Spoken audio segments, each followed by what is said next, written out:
অনেক ভেবেচিন্তে মেঘ একটা প্ল্যান করেছে। আবির ভাইয়ের জন্মদিনই দিনই সে আবির ভাইকে নিজের ভালোবাসার কথা বলবে। হ্যাঁ হোক বা না, সে এই লুকোচুরির সমাধান চায়। অষ্টাদশী যতটা উত্তেজিত ঠিক ততটাই আতঙ্কিত। মনটা শুধু কুগাইছে। সকাল থেকে বন্যাকে কম করে হলেও 100 বার কল করেছে। মেঘ বিশাল এক লিস্টে তৈরি করেছে, কিন্তু শপিং করতে সে কীভাবে যাবে? গতকালই রেজাল্ট দিল। এ অবস্থায় শপিংয়ে যাবে বললে আব্বু যে কী করবে আল্লাহই জানেন। আলী আহমদ খান আর মালিহা খান সকাল থেকে বেশ কয়েকবার মেঘকে বুঝিয়ে গেছেন, কিন্তু সেসব শুধুই পড়াশোনা নিয়ে। শপিংয়ে যেতে দেবে কি না, আবার যেতে দিলেও যদি আম্মু বা বড় আম্মু সঙ্গে যায়, তাহলে তো আবির ভাইয়ের জন্য কিছুই সে নিতে পারবে না। বিকেলের দিকে আবারও বন্যাকে কল দিয়েছে। আমি কি করব বল না প্লিজ। তোকে তো বললাম তুই বাসা থেকে বের হলে আমাকে জানাস, আমি শপিংয়ে যাব তোর সাথে। কিন্তু বাসায় বসে থেকে কি করব? কি করব করিস না, বাসা থেকেই তো বের হতে পারবো না। তাহলে একটা উপায় আছে, অনলাইনে অর্ডার করতে পারিস। সেটা কিভাবে করে? আমি তো কখনো করিনি। আমিও করিনি, কিন্তু আপু মাঝে মাঝে অনলাইনে কেনাকাটা করে, কিন্তু বিস্তারিত জানি না। এখন কি করব? তোর ভাইকে জিজ্ঞেস করতে পারিস। ভাইয়াকে বলার সাহস আমার নাই। যদি জিজ্ঞেস করে কি আনবো বা বলে আমি এনে দেই, তখন কি বলবো? বন্যা চিন্তিত স্বরে বলল, সেটাও হতে পারে, কিন্তু কিছু করার নেই। বের হতে যেহেতু পারবি না, তাহলে রিস্ক তো নিতেই হবে। আর না হয় বাদ দে। মেঘ ফুঁস করে শ্বাস ছেড়ে বলল, বাদ দিতে পারবো না রে, আমার জানতেই হবে উনি কাকে ভালোবাসেন। বন্যা পুনরায় বলল, যদি বলেন জান্নাত আপুকে ভালোবাসেন তখন কি করবি? মেঘের কণ্ঠস্বর বেঁচে আসছে। বেজা কণ্ঠে বলল, তাহলে আমি বাড়ি ছেড়ে চলে যাব। যে বিশ্ববিদ্যালয়ে ভর্তি হব সেখানের হোস্টেলে চলে যাব। আর বাসায় ফিরব না। চোখের আড়াল হলে ধীরে ধীরে হয়তো আবির ভাই মনের আড়ালও হয়ে যাবেন। শেষ কথাটুকু বলে কান্না শুরু করে দিয়েছে। বন্যা কিছু বলার আগেই কল কেটে দিয়েছে মেঘ। রাত 10টার দিকে মেঘ তানবীরের জন্য বেলকনিতে পায়চারি করছে। তানবীরকে কীভাবে কি বলবে সেই শব্দগুলো সাজাচ্ছে, কিন্তু অনেকক্ষণ হয়ে গেছে তানবীর ফিরছে না। কিছু একটা ভেবে মেঘ আবিরের রুমের দিকে পা বাড়ালো। দরজায় দাঁড়িয়ে আস্তে করে বলল, আসবো? আবির ফোনে কথা বলছিল। মেঘের কণ্ঠ শুনে গাড় ঘুরিয়ে তাকালো। ফোন কানে রেখে বলল, আয়। মেঘ বিছানার পাশে চুপ করে দাঁড়িয়ে আছে। ফোনের ওপাশ থেকে কে যেন কি বলছে। আবির উচ্চস্বরে হেসে উঠল। আমার চিন্তা না করে এখন নিজের চিন্তা করো। রাখছি। কল কেটে মেঘের দিকে তাকিয়ে স্বাভাবিক কণ্ঠে বলল, কিছু বলবি? আবির ভাইয়ের ফোনে বলা কথাটা মেঘের মাথায় ঘুরছে। এই মুহূর্তে মনটা খারাপ হয়ে গেল। কার সাথে উনি কথা বলছিল? কিসের কথাই বা বলছিল? মেঘ এসব ভাবনায় মগ্ন। আবির কপাল কুঁচকে ভারী কণ্ঠে প্রশ্ন করল, কি হয়েছে? কথা বলছিস না কেন? মেঘ নড়ে উঠল। শীতল কণ্ঠে বলল, অনলাইনে শপিং কিভাবে করে? মেঘের এমন প্রশ্ন শুনে আবির ব্রুজোড়া কপালে তুলে অবাক দৃষ্টিতে তাকালো।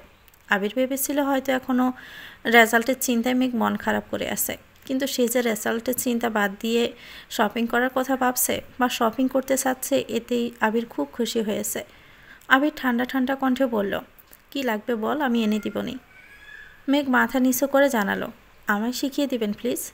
আবির নিজের ফোন থেকে কিছু টাকা মেঘের নাম্বারে দিয়ে শপিংয়ের সিস্টেম বুঝিয়ে দিয়েছে। মেঘ চলে যেতে নিলে আবির ভারী কণ্ঠে বলল, দাঁড়া। মেঘ দরজার কাছে গিয়ে দাঁড়িয়ে পড়েছে। আবির নিজের ওয়ালেট থেকে একটা ক্রেডিট কার্ড বের করে মেঘের দিকে এগিয়ে দিল। আবির পুরো কণ্ঠে জানালো, এই কার্ডটা আমার ছিল, আজ থেকে এটা তোর, যখন যা ইচ্ছে তুই কিনতে পারিস। সাথে ক্রেডিট কার্ডের পিন নাম্বারটাও বলে দিয়েছে। আবিরের এমন কাণ্ডে মেঘ আশ্চর্য বনে গেল। জিভ দিয়ে ঠোঁট ভিজিয়ে বৃহৎ নয়নে আবিরের দিকে তাকিয়ে আছে। আবির বড় করে নিঃশ্বাস ছেড়ে ব্রু গুটিয়ে বলল, এভাবে তাকাইস না প্লিজ। মেঘ সঙ্গে সঙ্গে মাথা নিচু করে রুম থেকে বেরিয়ে যাচ্ছে। আবির নিশ্চুপ চেয়ে আছে তার প্রিয়তমার যাওয়ার দিকে। আজ রাত 12টায় আবিরের জন্মদিন। বন্ধুরা আবিরকে আটকে রেখেছে। আবির কখনো জন্মদিন পালন করে না, কিন্তু এত বছর পর বন্ধুর জন্মদিনের সময় বন্ধুকে তারা কাছে পেয়েছে, তাই সবাই মিলে প্ল্যান করেছিল। তানবীরকেও আগে থেকে সব কিছুই জানিয়ে রেখেছিল। কাছের 4 বন্ধু আর তানবীর বাদেও আরও 20 জন বন্ধু আসছে। ওদের সাথে তেমন দেখা সাক্ষাৎ হয় না। আবিরের জন্মদিন উপলক্ষে সবগুলোই প্ল্যান করে আসছে। বিশাল বড় কেক, সাথে গিফট, পার্টি স্প্রে সব নিয়ে আসছে। 12টা পর্যন্ত অপেক্ষা করা সম্ভব না বলে 10টার পরেই কেক কেটে ফেলছে। বন্ধুদের হই হুল্লোড় শেষে সবাইকে নিয়ে রেস্তোরাঁয় গেছে। খাওয়া দাওয়া শেষে সবাইকে বিদায় দিয়ে আবিরা তানবীর বাসার দিকে চলে আসছে। গড়ের কাঁটা যখন ঠিক 12টায়, তখনই আবির আর তানবীর বাসায় ঢুকেছে। বাড়ির সবাই অনেক আগেই ঘুমিয়ে পড়েছে। খানবাড়িতে কখনোই কারো জন্মদিন পালন করা হয় না। তার জন্মদিন আর অন্যান্য দিনের মতো তেমন কোনো পার্থক্য নেই বললেই চলে। হাতে বন্ধুদের কিছু গিফট নিয়ে আবির রুমের দিকে যাচ্ছে। তানভীরও রুমে চলে গেছে। আবির মেঘের রুমের সামনে এসে থমকে দাঁড়ালো। একবার তাকিয়ে দেখলো, নিচ থেকেও তাকিয়ে দেখেছে বেলকনিতে মেঘ ছিল না, দরজাও চাপানো, লাইট অফ। প্রতিদিন অপেক্ষা করলেও আজ মেঘ ঘুমিয়ে পড়েছে। এটা ভেবে আবিরের মন কিছুটা খারাপ হলো। যতই ব্যস্ত থাকুক না কেন, আবিরের মাথায় সবসময় থাকে বাসায় কেউ একজন তার জন্য অপেক্ষা করছে। তখন ভাবতেও ভালো লাগে। তবে আজ তার ব্যতিক্রম ঘটল। আবির কয়েক মুহূর্ত থেমে আবার নিজের রুমের দিকে চলে গেছে। এক হাতে গিফটগুলো নিয়ে অন্য হাতে দরজা ধাক্কা দিতে আশ্চর্য নয়নে তাকালো। রুম জুড়ে মাটির প্রদীপ জ্বলছে। বিছানার উপর একটা কেক রাখা, তার আশেপাশে ছোট বড় বেশ কয়েকটা গিফট বক্স। হঠাৎ মেঘ ফাঁস থেকে একগুচ্ছ লাল রঙের গোলাপ আবিরের সামনে ধরে কাঁপা কাঁপা গলায় বলল, হ্যাপি বার্থডে আবির ভাই। একটা সাদা রঙের জামা পরনে, চুলগুলো ছাড়াই কয়েক মাসে মেঘের চুলগুলো বেশ লম্বা হয়ে গেছে। চোখে গাঢ় করে কাজল দেওয়া, ঠোঁটে হালকা করে লিপস্টিকও লাগিয়েছে আজ। রুম জুড়ে জলজল করা প্রদীপের আলোতে মেঘকে দেখে আবির বশীভূত নয়নে তাকিয়ে আছে। বুকের বাঁ পাশে থাকা হৃৎপিণ্ডের তীব্র স্পন্দন জানান দিচ্ছে খুব শীঘ্রই একটা অঘটন ঘটতে যাচ্ছে। আবির ফুলগুলো হাতে নিয়ে চোখ বন্ধ করে দীর্ঘশ্বাস ছাড়ল। কিন্তু হৃৎপিণ্ডে ছোটোছুটি কমছে না, বরং দ্বিগুণ বেড়ে গেছে। মেঘও তাকিয়ে আছে আবিরের মুখের দিকে। আবির ভাইকে দেখে সব সময়ের মতো আজও মেঘের হৃদস্পন্দন জোরালো হলো। আবিরের মোহময় দৃষ্টি তাকে স্থির থাকতে দিচ্ছে না। মাথায় থাকা প্রশ্নগুলো বলতে শুরু করেছে। মেঘের কাজল দেওয়া চোখ আবিরকে নিয়ন্ত্রণহীন করে তুলেছে। আবির হাতে থাকা গিফটগুলো ড্রেসিং টেবিলে রাখতে রাখতে গম্ভীর কণ্ঠে বলল, এইসবের মানে কি? আবিরের কণ্ঠস্বরে মেঘ স্বাভাবিক হলো, মাথা নিচু করে ফেলল। সঙ্গে সঙ্গে কিছুই বলল না। নিস্তব্ধতায় কাটল কিছুক্ষণ। আবির ফুলগুলোতে আলতো হাতে শুয়ে সেগুলো বিছানার উপর কেকটার পাশে রেখে একটা ট্রাউজার নিয়ে ওয়াশরুমে চলে গেছে। আবির চলে যাওয়ায় মেঘ দপ করে বিছানার পাশে বসে পড়েছে। আবির ভাই কিছু না বলে চলে গেছেন। আল্লাহই জানেন আজ কপালে কি আছে। আবির ভাই যদি কেক ফেলে দেন, যদি আবারও থাপড় দেন, আনমনে হাবিজাবি ভাবছে। মেঘ বুঝতে পারছে না আবির ভাইয়ের জন্য অপেক্ষা করবে নাকি রুমে চলে যাবে। 5-7 মিনিট বসে থেকে মেঘ সিদ্ধান্ত নিল রুমে চলে যাবে। তারপর আবির ভাই যা করার করতে থাকুক। মেঘ উঠে কয়েক পা এগোতেই আবির ওয়াশরুমের দরজা থেকে বলল, কোথায় যাচ্ছিস? কেক কাটবো না? মেঘের পা থেমে গেছে, মাথা নিচু করে দাঁড়িয়ে পড়েছে সেখানেই। আবির ওয়াশরুম থেকে বের হয়ে একটা সাদা রঙের টি শার্ট পরেছে। হয়তো ইচ্ছে করেই পড়েছে। ভেজা চুলগুলো থেকে এখনও পানি পড়ছে, তবে মশার চেষ্টাও করছে না। মেঘের কাছে এসে দাঁড়াতেই মেঘ কিছুটা কেঁপে উঠল। এই বুঝি থাপ্পড়টা মারবেন? নিজেকে বাঁচাতে সহসাই দু হাতে দুগাল চেপে ধরল। অষ্টাদশীর কাণ্ড দেখে আবির নিজের ব্রুযুগল নাকের ডগায় টেনে নিল। স্বভাব সুলভ তপ্ত স্বরে বলল, এসব করার জন্যই কি সেদিন অনলাইনে শপিং শিখতে এসেছিলি? মেঘ মাথা নিচু করে ফ্লোরের দিকে তাকিয়ে আছে। আবির পুনরায় বলল, অনেক সুন্দর সাজিয়েছিস, অসংখ্য ধন্যবাদ। তবে এটাই যেন লাস্ট টাইম হয়। আমার জন্মদিন পালন করা ভালো লাগে না, আর এই বাড়িতে এসব কিছু চলেও না। প্রথমবার পাগলামি করেছিস তাই কিছু বললাম না। মেঘ আবিরের মুখের দিকে তাকিয়েছে। আবির তখনও তাকিয়েই ছিল। দ্বিতীয়বার সে কাজল কালো চোখে চোখ পড়ায় আবির সঙ্গে সঙ্গে নিজের দৃষ্টি সরিয়ে নিয়ে বিছানার কাছে চলে গেছে। এই চোখে দীর্ঘ সময় তাকালে নিজেকে নিয়ন্ত্রণ করতে পারবে না সে। মেঘও আবিরের পাশে এসে দাঁড়িয়েছে, তবে মনে থাকা প্রশ্নগুলো করার বিন্দুমাত্র সাহস অবশিষ্ট নেই। তাই ভাবল, আজকের মতো কেক কেটে এখান থেকে পালাতে পারলেই বুঝি বাসি। আবির কেক কেটে প্রথমে মেঘকে অল্প একটু খাইয়ে দিয়েছে। যথারীতি মেঘও খাইয়ে দিয়েছে। ফুচকা খাওয়ানোর পর আজ আবির ভাইয়ের মুখে কেক তুলে খাওয়াতে গিয়েও মেঘের সে পূর্বের অনুভূতি কাজ করছে। আবির নিচু হয়ে বাকি কেকটা কাটছিল। আচমকায় মেঘের আঙ্গুলে লেগে থাকা ক্রিম 2 আঙ্গুলে আবিরের গালে শুইয়ে দৌড় দিতে গিয়ে 1 সেকেন্ডে আবির হাত চেপে ধরে ফেলল। আবির ঘুরে 2 পা এগিয়ে মেঘের কাছে গিয়ে দাঁড়ালো। আবির ভাইয়ের কাছে আসতে মেঘ আতঙ্কে 2 পা পিছালো। আবিরের হাতের মুঠোয় থাকা নিজের হাতটা ছুটানোর খুব চেষ্টা করছে, কিন্তু আবির শক্ত করে ধরে রেখেছে। আবির 1 পা এগোচ্ছে আর মেঘ 1 পা পিছাচ্ছে। মেঘ কাঁদো কাঁদো কণ্ঠে বলছে, আর জীবনে এমন করব না, প্লিজ এবারের মতো ছেড়ে দেন। আবির তপ্ত দৃষ্টিতে তাকিয়ে এগিয়ে আসছে। মেঘ পিছাতে গিয়ে অনুভব করলো দেওয়ালে পিঠ ঠেকে গেছে তার।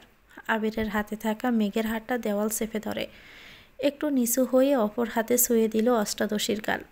মেঘ গালে ক্রিম লাগানোর সঙ্গে সঙ্গে আবির কেকের উপর হাত রেখে সবটুকু ক্রিম নিজের হাতে লাগিয়েছিল। সেটা মেঘের দুগালে লাগিয়ে দিয়েছে। মেঘের হাত পা কাঁপছে। আবির মাথা নিচু করাতে ভেজা চুলগুলো কপালে পড়ছিল। আবির হঠাৎই মাথা জাগাতেই কপালে থাকা চুলগুলো কিছুটা সরে গেছে। সাথে সাথে চুলের পানি ছিটকে পড়েছে অষ্টাদশীর চোখে মুখে। সহসায় দু চোখ বন্ধ করে ফেলেছে মেঘ। আবির বিরক্তি ভরা কণ্ঠে বলল, আর কত জ্বালাবি? তুই কি একটু শান্তি দিবি না আমাকে? যা না করতে বলি তাই তো বেশি বেশি করিস। চোখে কাজল দিতে না করেছিলাম, তারপরও কেন দিয়েছিস? আমার ধৈর্যের সীমা অতিক্রম করতে কেন উঠে পড়ে লেগেছিস? আবির বুঝতে পারছে মেঘের নিঃশ্বাস বন্ধ হয়ে আসছে। আবিরের হাতে থাকা হাতটা খুব জোরে কাঁপছে। অষ্টাদশী সম্পূর্ণ দেহ তীব্রভাবে কম্পিত হচ্ছে। আবির আপাত মস্তক দেখল একবার। আবির মেঘের হাতটা ছেড়ে দুপা পিছিয়ে গেছে। আবির দূরে সরাতেই মেঘ যেন হাফ ছেড়ে বেঁচেছে। দীর্ঘশ্বাস ছেড়ে নিজেকে কিছুটা স্বাভাবিক করে রুম থেকে ছুটে পালালো। আবিরও দরজা পর্যন্ত এগিয়ে গেল। ততক্ষণে মেঘ নিজের রুমে চলে গেছে। আবির বিছানায় বসে ফুলগুলো হাতে নিয়ে গন্ধ শুকে দীর্ঘ চুমু এঁকে দিল। হাত ধুয়ে এসে ধীরে ধীরে সবগুলো গিফট খুলে দেখল। অনলাইনে ছেলেদের জন্য যা যা পেয়েছে সবই নিয়ে নিয়েছে। সবগুলোই মোটামুটি সুন্দর ছিল। আবির জিনিসগুলো সুন্দর করে গুছিয়ে রেখে তারপর ঘুমিয়ে পড়েছে। আজ শুক্রবার। সে রাতের পরে মেঘ আর আবিরের সামনেই পড়েনি। ভয়ে আতঙ্কে নিজের রুমের মধ্যে বন্দি করে রেখেছে। আব্বুর সামনেও যায় না। দুপুরের দিকে যেই না রুম থেকে বের হতে যাবে তখনই আবিরের মুখোমুখি হলো। আবির নামাজের জন্য বের হইতেছিল। মেঘকে দেখে থামল। মৃদুস্বরে বলল, নামাজ পড়ে রেডি হইস, একটা প্রোগ্রামে নিয়ে যাব তোকে। মেঘ আস্তে করে বলল, কিসের প্রোগ্রাম? আবির ঠান্ডা কণ্ঠে উত্তর দিল, সেটা গেলেই বুঝতে পারবি। রেডি হয়ে বের হয়ে পড়িস, আমি বাহিরেই থাকবো। মেঘ আর কিছু বলল না। আবির টুপি মাথায় দিতে দিতে বাসা থেকে বেরিয়ে পড়েছে। আবিরের কথা মতো নামাজ পড়ে মেঘ একটা গর্জিয়াস ড্রেস পরে সুন্দর করে সেজেছে। তবে আজ ভুল করেও সে কাজলে হাত দেয়নি। ঘণ্টা দুয়েক পর মেঘ রুম থেকে বেরিয়েছে। বিকেলবেলা ড্রয়িং রুম সবসময় ফাঁকাই থাকে, তাই কারো কোনো প্রশ্নের সম্মুখীন হতে হয়নি তাকে। বাসা থেকে বের হয়ে কিছুটা যেতেই চোখ পড়ল আবির ভাই দাঁড়িয়ে আছে। প্রতি শুক্রবারের মতো আজও পাঞ্জাবি পরেছেন, তবে আজকেরটা একটু গর্জিয়াস। মেঘ কাছাকাছি আসতেই আবির মৃদু হেসে বলল, মাশাল্লাহ, তোকে অনেক সুন্দর লাগছে। মেঘ মাথা নিচু করে বিড়বিড় করে বলল, আপনাকেও অনেক সুন্দর লাগছে। আবির কথাটা শুনে নিঃশব্দে হেসে হেলমেট পরে নিল। তারপর মেঘকেও নিজের হাতে হেলমেট পরিয়ে বাইক স্টার্ট দিল। 30 মিনিটের রাস্তা জ্যাম পেরিয়ে 1 ঘন্টা 30 মিনিটে পৌঁছেছে। বাইক পার্ক করে মেঘকে নিয়ে ঢুকলো একটা কমিউনিটি সেন্টারে। মেঘ কিছু জিজ্ঞেস করতে গিয়েও ভয়ে জিজ্ঞেস করতে পারছে না, তাই বাধ্য মেয়ের মতো আবিরের পিছন পিছন গেট পেরিয়ে ভেতরে ঢুকলো। কিছুদূর যাওয়ার পরে চোখ পড়ল স্টেজের দিকে। অসংখ্য ফুল দিয়ে সাজানো সুন্দর একটা স্টেজে লাল লেহেঙ্গা পরে বউ বেশে বসে আছে এক সুন্দরী। ওনার পাশে জামাই সেজে সুদর্শন এক পুরুষ বসে আছে। ফটোগ্রাফার বিভিন্ন স্টাইলে তাদের ছবি তোলায় ব্যস্ত। মেঘ স্টেজের দিকে তাকিয়ে সেই দৃশ্য দেখে চমকে উঠে বলল, জান্নাত আপু। আবির মেঘের দিকে তাকিয়ে কিছু না বলে শুধু মুচকি হাসল। মেঘ আবিরের দিকে একবার দেখছে, আবার জান্নাত আপুর দিকে। উত্তেজিত কণ্ঠে পুনরায় বলল, সত্যি কি জান্নাত আপুর বিয়ে? আবির স্বাভাবিক কণ্ঠে উত্তর দিল, হ্যাঁ। মেঘ আনমনে বলল, হঠাৎ? হঠাৎ? আবির হাসি মুখে জবাব দিল, হঠাৎ না, বিয়ে তো অনেক দিন আগ থেকেই ঠিক ছিল। মেঘ আশ্চর্য নয়নে তাকিয়ে আছে। এতদিন জান্নাত আপুকে নিয়ে কতই না সন্দেহ করলো, কত উল্টাপাল্টা কথা ভাবলো। হাজার চেষ্টা করেও এত মাস আবির ভাইয়ের প্রতি নিজের অপ্রকাশিত ভালোবাসা মনের ভিতরেই চাপা দিয়ে রেখেছিল, শুধু জান্নাত আপুর জন্য। আবির ভাইয়ের সঙ্গে জান্নাত আপুকে জড়িয়ে কতই না বাজে চিন্তাই করেছে সে, এমনকি তাদের বিয়ে পর্যন্ত ভেবে নিয়েছিল। অথচ কি হলো, জান্নাত আপুর বিয়ে হচ্ছে, তাও অন্য কারোর সঙ্গে। এই ঘটনা স্বাভাবিকভাবে মেনে নেওয়া অষ্টাদশীর পক্ষে অসম্ভব। হাবিজাবি ভাবতে ভাবতে মেঘের হঠাৎ মনে হলো পুরনো সেই কথাটা। আবির ভাইকে জিজ্ঞেস করেছিল, আপনি কি জান্নাত আপুকে ভালোবাসেন? তৎক্ষণাতে আবিরের দেওয়া থাপ্পড়টা মনে পড়তে মেঘ কিছুটা কেঁপে উঠল। মনে মনে ভাবছে, আবির ভাইয়ের সাথে যখন আপুর কিছু ছিলই না, তাহলে এতদিন এটা ক্লিয়ার করে বলেননি কেন আমাকে? অবশ্য বলবেনই বা কেন? উনি কি আর আমার অনুভূতি বোঝেন? থাপ্পড় না দিয়ে সেদিন এটাও তো বলতে পারতেন, আপুর জীবনে কেউ আছে বা আপুর বিয়ে ঠিক। বড় আম্মু যখন আবির ভাইকে জান্নাত আপুর কথা বলছিলেন, তখনও তো বলতে পারতেন, তাহলে তো আমি এত দুশ্চিন্তায় থাকতাম না। কিন্তু সেদিনও উনি টু শব্দ করলেন না। শুধু শুধু 4টা মাস বৃথা গেল আমার। না মেডিকেলে চান্স পেলাম আর না আবির ভাইকে পেলাম। আবিরের দিকে একবার দেখলো, তারপর মন খারাপ করে মেঘ বলল, আপু যে বিয়ে ঠিক এটা আপনি এতদিন বলেননি কেন? আবির ঠোঁট বাঁকিয়ে হাসলো, তারপর গম্ভীর কণ্ঠে বলল, বললে আর কোথাও চান্স পাইতিস না। এমনিতেই তো বেশিরভাগ সময় বিন গৃহে বসবাস করিস, বললে যে কি হতো আল্লাহই ভালো জানেন। আকস্মিকই কেউ একজন আবিরকে উদ্দেশ্য করে তপ্তস্বরে বলে উঠল, এতক্ষণে আসার সময় হয়েছে তোর? কখন আসতে বলছিলাম তোকে? আবির সেদিকে তাকিয়ে সহজ কণ্ঠে বলল, তোর স্পেশাল গেস্টকে নিয়ে আসছি, একটু তো সময় লাগবেই। স্পেশাল গেস্টের কথা বলেছিস বলেই বেঁচে গেলি। সহসায় মেঘের উদ্দেশ্যে বলল, ওয়েলকাম ম্যাম। মেঘ গাড় গড়িয়ে তাকালো, বুধ দেখার মতে চমকে উঠে বলল, ভাইয়া আপনি? রাকিব সশব্দে হেসে উত্তর দিল, ইয়েস ম্যাম। আবির ব্রুকুসকে প্রশ্ন করল, ওনারা কোথায়? রাকিব হাসি মুখেই বলল, খেতে বসেছেন, তোদের জন্য অপেক্ষা করতে চাইছিল কিন্তু আমি জোর করেই বসালাম। আমি ওখানেই ছিলাম, লিমন বলল তোরা আসছিস তাই আসলাম, চল স্টেজে যাই। আবির বাড়ি কণ্ঠে বলল, আরে না, ওরা ছবি তুলছে, একটু সময় দেওয়া দরকার, পরে যাব নে। মেঘের মাথায় কিছুই ঢুকছে না, হচ্ছেটা কি? সে আশেপাশে তাকাচ্ছে, একবার স্টেজে দেখছে, আরেকবার দুই বন্ধুর কথোপকথন শুনছে। রাকিব আবিরের হাত ধরে উচ্চস্বরে বলল, কিসের পরে? আয় বলছি। এই কথা শুনে স্টেজ থেকে জান্নাত ঘাড় ঘুরিয়ে তাকালো। মেঘ আর আবিরকে দেখে হাসি মুখে ডাকলো, মেঘ এদিকে আসো। বাড়ির লেহেঙ্গা পরে হাঁটতেই পারছে না, তাই মেঘকে ডাকছে। রাকিব টানছে।